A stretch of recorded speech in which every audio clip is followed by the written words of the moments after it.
Bonjour, je m'appelle Jean-Jacques Nantel. Dans la dernière vidéo, j'ai montré que la moitié au moins des 8 milliards de péréquations qui sont versées annuellement au Québec par le gouvernement fédéral étaient en fait payées par le Québec lui-même.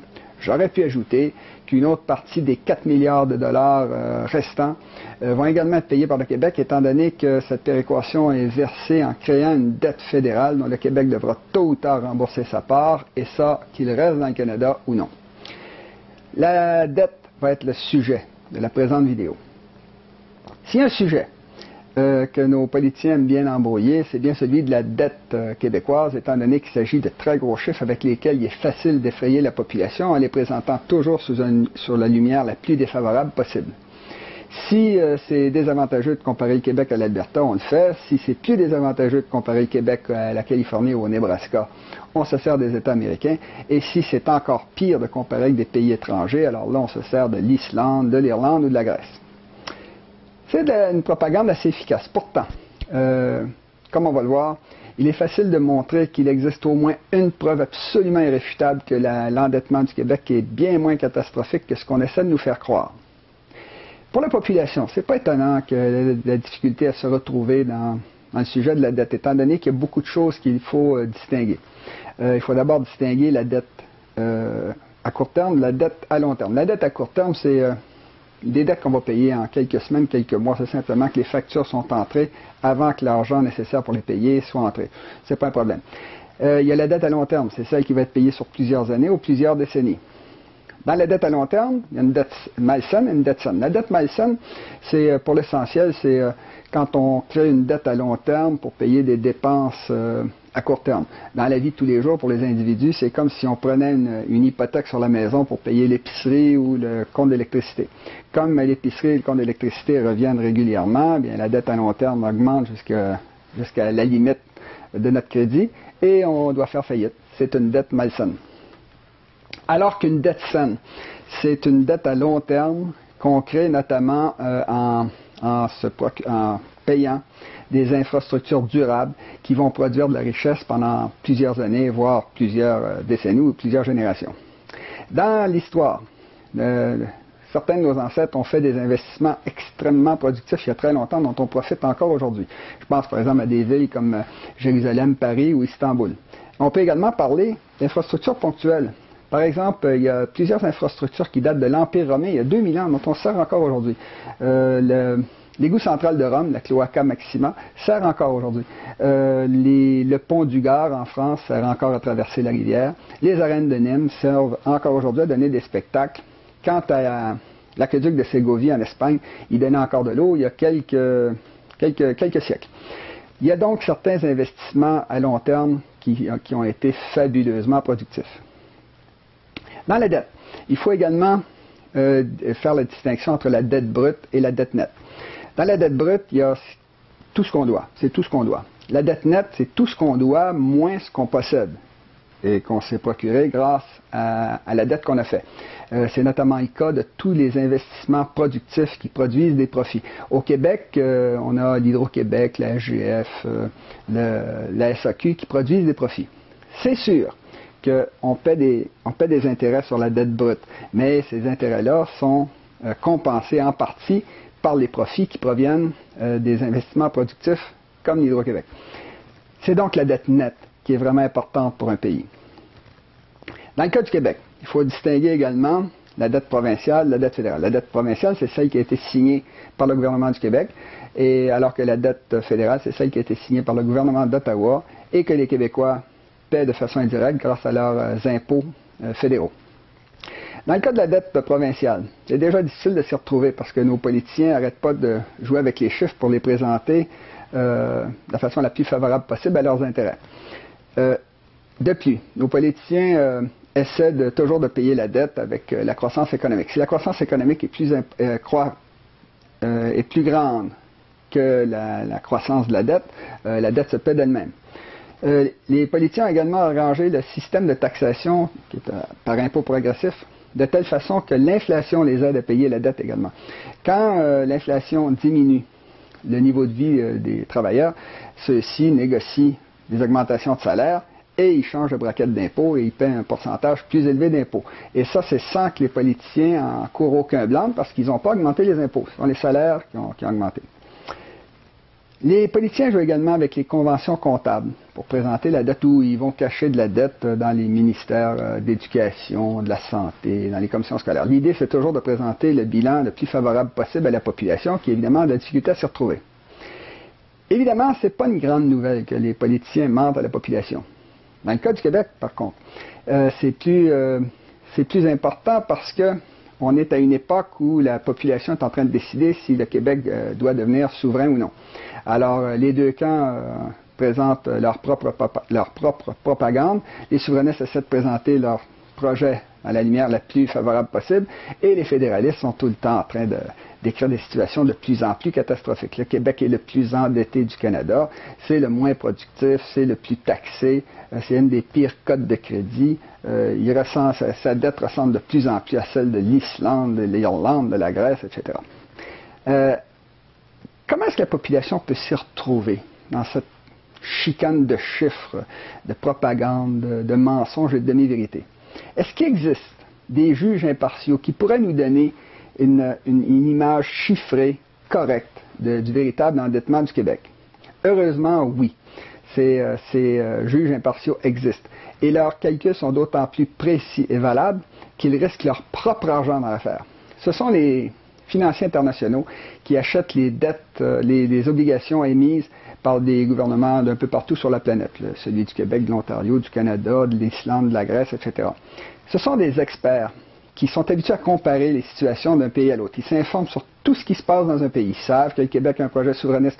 Ils savent que les Québécois ont voté à 50% oui au référendum de 95. Ils savent qu'on a l'Hydro-Québec, la SAQ, etc.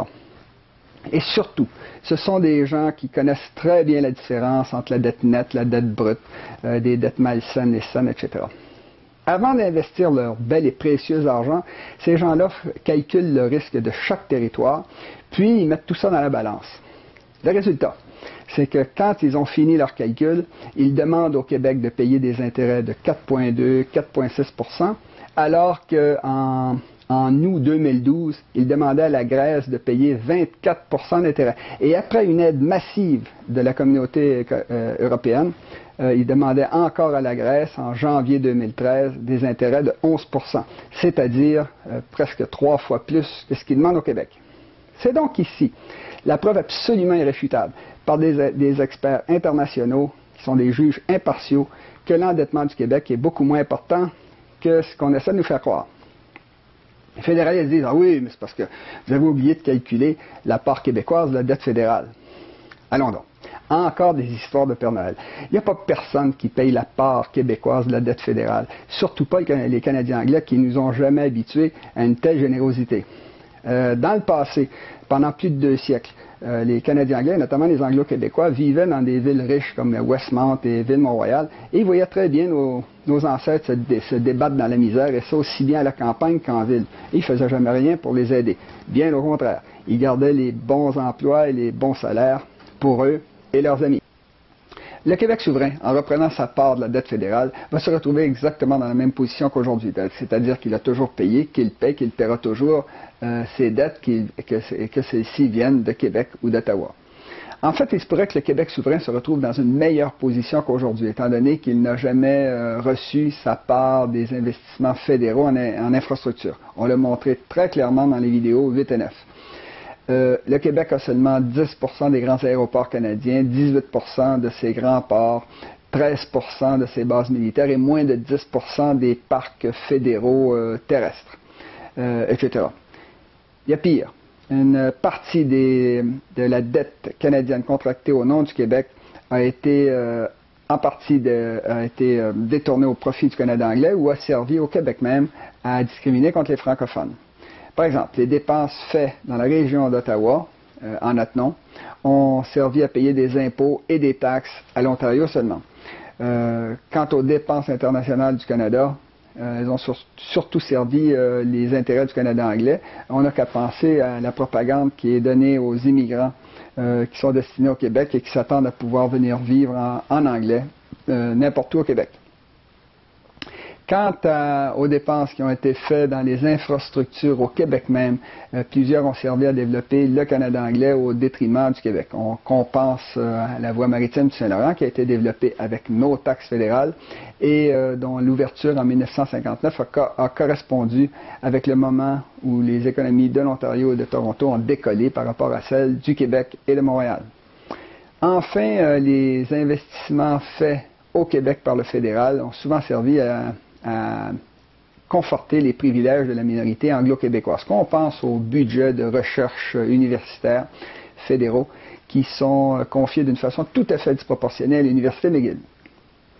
Comme la Confédération canadienne a débuté en 1867 et qu'au début on a obligé les Québécois à payer une grande partie des dépenses d'infrastructure du Canada de l'Ouest qui étaient vides d'habitants, par exemple le chemin de fer qui se rendait jusqu'en Colombie-Britannique ou les dépenses de développement des prairies, il serait intéressant de calculer combien le Canada anglais nous doit avec intérêts composés au moment de la dissolution du Canada. Dans tous les cas, ça ferait des sommes immenses.